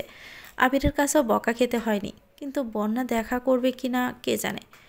বিকেলের দিকে প্রোগ্রাম শেষ করে তানভীর বন্যাদের বাসার গলি পর্যন্ত গিয়ে বন্যাকে কল দিল। বন্যা কিছুক্ষণের মধ্যে রেডি হয়ে একটা শপিং ব্যাগ হাতে নিয়ে আসলো। তানভীরের সাথে একা ঘুরতে যাওয়ার ইচ্ছে ছিল না বলে মেঘকে আনতে বলছিল, কিন্তু মেঘ গেল না, অথচ তানভীর এসে দাঁড়িয়ে আছে। তাই বাধ্য হয়ে বন্যা বেরিয়েছে। ঘণ্টাখানেক তানভীরের সাথে ভাইকে ঘুরেছে, কিন্তু একবারের জন্য তানভীরকে স্পর্শ করেনি। সন্ধ্যার দিকে রেস্টুরেন্টে বসে আছে বন্যার তানভীর। বন্যা আশেপাশে একবার তাকিয়ে পরিস্থিতি বোঝার চেষ্টা করলো। তারপর হাতের শপিং ব্যাগটা তানভীরের দিকে এগিয়ে দিয়ে বলল, এগুলো আপনার জন্য। তানভীর বিস্ময় সবে তাকিয়ে বলল, আমার জন্য? বন্যা উপন্যাস মাথা নাড়ল। কিন্তু কেন? আপনি 2বার আমায় ট্রিট দিয়েছেন, গিফটও দিয়েছেন, আমারও তো উচিত চান্স পাওয়ার খুশিতে আপনাকে কিছু দেওয়া। তানভীর শপিং ব্যাগটা নিজের কাছে এগিয়ে নিল। র্যাপিংয়ে মোড়ানো একটা বক্স খুলতেই চোখে পড়ল একটা কালো চেইনের ঘড়ি, অনেক সুন্দর ডিজাইনের, মোটামুটি দামিও। তানভীর ঘুরিয়ে ফুরিয়ে ঘড়িটা দেখল। ঘড়িটা অনেক সুন্দর, কিন্তু আমি তো ঘড়ি পরি না। বন্যা আস্তে করে বলল, ছেলেদের হাতে ঘড়ি থাকলে ভালো লাগে, তাই নিয়েছি। আপনি ঘড়ি পরেন কি না তা তো আমি জানতাম না। ব্যাপার না, পছন্দ করে এনেছ তার জন্য ধন্যবাদ। এই বলে তানভীর ঘড়িটা হাতে নিল। শপিং ব্যাগে আরেকটা সুন্দর ওয়ালেট আর গড়ির বক্স শপিং ব্যাগে রেখে খাওয়া দাওয়া করে বন্যাকে বাসায় পৌঁছে দিয়ে তানভীর বাসায় আসছে। আবির ড্রয়িং রুমে বসে কফি খাইতেছিল। তানভীরের হাতে গড়ি দেখে কপাল কুঁচকে ঠাট্টার স্বরে বলল, কারোর জন্য কেউ একজন তার ইচ্ছের বিরুদ্ধে কত কাজই না করছে, অবশ্যই সব দেখতে ভালোই লাগছে। তানভীর গড়ি পড়া হাতটা নিজের পেছনে লুকিয়ে মন খারাপ করে বলল, মজা করছো? আবির সশব্দে হেসে উঠল। তানভীর গাল ফুলিয়ে সিঁড়ি দিয়ে উঠছে। আবির সোফায় বসে সেদিকে তাকিয়ে হেসেই যাচ্ছে। বেশ কিছুদিন কেটে গেল। খাবার টেবিলে দেখা হয় মেঘ আবিরের। মেঘ দু একবার আবির ভাইয়ের দিকে তাকায়, চোখাচোখি হলে চোখ নামিয়ে নেয় মেঘ। আবির সকালে খেয়ে অফিসে চলে যায়। মিমার আদিও স্কুল চলে যায়। মেঘ বাসায় একা একা থাকে। প্রতিদিন বিকেলে ছাদে যায়, গাছগুলো দেখাশোনা করে। বাকি সারাদিন আবির ভাইয়ের দেওয়া উপন্যাসের বই পড়ে। 2টা উপন্যাস শেষ করে ফেলছে। তৃতীয় উপন্যাসটা যত পড়ছে মেঘের মনের ভিতর প্রেমানুভূতি তত বেশি বাড়ছে। ফিকে হয়ে যাওয়া অনুভূতিরা আবারও জাগ্রত হচ্ছে। আবির ভাইয়ের প্রতি ধারালো ভালোবাসার টানে 28 বছরের গত হওয়া যাওয়া ইতিহাসকে পেছনে ফেলে নতুন করেও স্বপ্ন দেখতে শুরু করছে। হয়তো আবির ভাইকে পাওয়ার স্বপ্ন পূরণ হবে, নয়তো সারা জীবন আবির ভাইকে একতরফা ভালোবেসে যাবে। তবুও মুখ লুকিয়ে আবির ভাইকে এড়িয়ে চলবে না। রাত 11টার দিকে মেঘের তৃতীয় উপন্যাস পড়া শেষ হয়েছে। সেই থেকে আবির ভাইয়ের জন্য অপেক্ষা করছে। গত কিছুদিন যাবৎ আবির ভাইদের বাড়িতে আসা যাওয়াতে মেঘের বিশেষ কোনো নজর ছিল না। বাইকের শব্দ শুনে বেলকনিতে যেতে ইচ্ছে হয়নি তার। আজ এতদিন পর মেঘ আবির ভাইয়ের জন্য বেলকনিতে দাঁড়িয়ে অপেক্ষা করছে। অথচ আবির ভাই ফিরছে না। আবির ইদানিং অফিস থেকে সন্ধ্যায় বাসায় ফিরে ঘণ্টাখানেক পর আবার বের হয়। ফিরতে ফিরতে রাত 12টা বেজে যায়। যেহেতু মেঘ আবিরের সাথে কথা বলে না, আবিরের জন্য অপেক্ষা করে না, তাই আবিরও নিজের মতোই চলাচল করে। 12টার দিকে আবির বাসায় ফিরেছে। আবিরকে দেখে মেঘ বেলকনি থেকে মিষ্টি করে হাসল। এতদিন পর আজ মেঘের মুখে একটু হাসি ফুটেছে। আবির বাইক থেকে সেই দৃশ্য দেখলো কিনা কে জানে। আবির নিজের রুমে ফ্রেশ হতে চলে গেছে। মেঘ চুপি চুপি ড্রয়িং রুমে আসছে। এত রাতে কেউই সজাগ নেই। টেবিলের উপর আবিরের জন্য খাবার ডেকে রাখা হয়েছে। মেঘ খাবারগুলো দেখছে। এর মধ্যে আবির নিচে নামলো। মেঘে থেকে কয়েক পা পিছনে দাঁড়িয়ে ডাকলো, কি করছিস ওখানে? আবির কণ্ঠ শুনে আতঙ্কে গাড় গড়িয়ে তাকালো মেঘ। মেঘ আবিরের চোখাচোখি হতে আবির একটানা দ্রুবার ব্রু নাচালো। মেঘ নিঃশব্দেই হেসে উঠল। দীর্ঘ প্রতীক্ষার পর প্রেয়সীর মুখে হাসি দেখে আবিরের মন এক মুহূর্তে শান্ত হয়ে গেছে। আবির চোখ বন্ধ করে দীর্ঘশ্বাস ছেড়ে নিজেকে সুস্থির করার চেষ্টা করলো। মেঘ মাথা নিচু করে বলল, আপনি ওগুলো দিয়ে কিভাবে খাবেন? আপনাকে একটা ডিম বেজে দেই? মেঘের এমন কথায় আবির চোখ মেলে তাকালো। ভারী কণ্ঠে জবাব দিল, কোনো প্রয়োজন নেই, আমি খেতে পারবো। আবির ভারী কণ্ঠে বললেও মেঘের সেসবে মাথা ব্যথা নেই, কারণ তার মাথায় উপন্যাসের প্রেমালাপ ঘুরপাক খাচ্ছে। সে আবার বলল, আপনি তো বলেছিলেন পরীক্ষার পরে রান্নাঘরে যেতে পারবো। পরীক্ষা তো শেষ, এখন কি যেতে পারবো না? আবির স্বাভাবিক কণ্ঠে প্রশ্ন করল, তোর কি ডিম ভাজা খেতে ইচ্ছে করছে? মেঘ ডানে বামে মাথা নেড়ে বলল, আমি বাজবো। আবির গম্ভীর কণ্ঠে বলল, তুই ডিম ভাজতে পারিস? মেঘ দাঁত কেলিয়ে হেসে বলল, আম্মুরা ডিম ভাজার সময় আমি দেখেছি। আবির পুনরায় বলল, তোর বাজতে হবে না, তুই বস, আমি ডিম ভেজে নিয়ে আসছি। মেঘ শক্ত কণ্ঠে বলল, না, আমিই আনবো। আবির ধমক দিতে গিয়েও থেমে গেল। মেয়েটা এতদিন পর আবিরের সঙ্গে কথা বলতে আসছে। ধমক দিলে মনে কষ্ট পাবে, তাই ধমক দিতে পারছে না। আবার ডিম ভাজতে পাঠাতেও সাহস পাচ্ছে না। আবির দুপায়ে এগিয়ে থমকে দাঁড়ালো। সেখান থেকে ঘুরে এসে চেয়ার টেনে বসলো। পকেট থেকে ফোন বের করে কিছু একটা চেক করছিল। একবার রান্নাঘরে তাকাচ্ছে, একবার ফোনে। দুবার ডেকে বলেছে, তুই কি পারবি নাকি আমি আসবো? মেঘ দুবারই উচ্চস্বরে বলেছে, পারবো। কিন্তু আবিরের কলিজা কাঁপছে। প্রথমবার মেঘ রান্না করতে গেছে, পেঁয়াজ কাটতে গিয়ে যদি হাত কেটে ফেলে। কয়েকবার রান্নাঘরে দেখে যেই না ফোনের দিকে মনোযোগ দিয়েছে, কয়েক সেকেন্ডের মধ্যে মেঘ চিৎকার দিয়ে উঠেছে। তো ভিউয়ার্স, গল্পটির নাম হচ্ছে তোকে আমি তো ভালোবাসি তোকে। এটা গল্পের 8ম অংশ। পরবর্তী অংশ পেতে চ্যানেলটিকে সাবস্ক্রাইব করে আমাদের সাথে থাকবেন। আল্লাহ হাফেজ, আসসালামু আলাইকুম।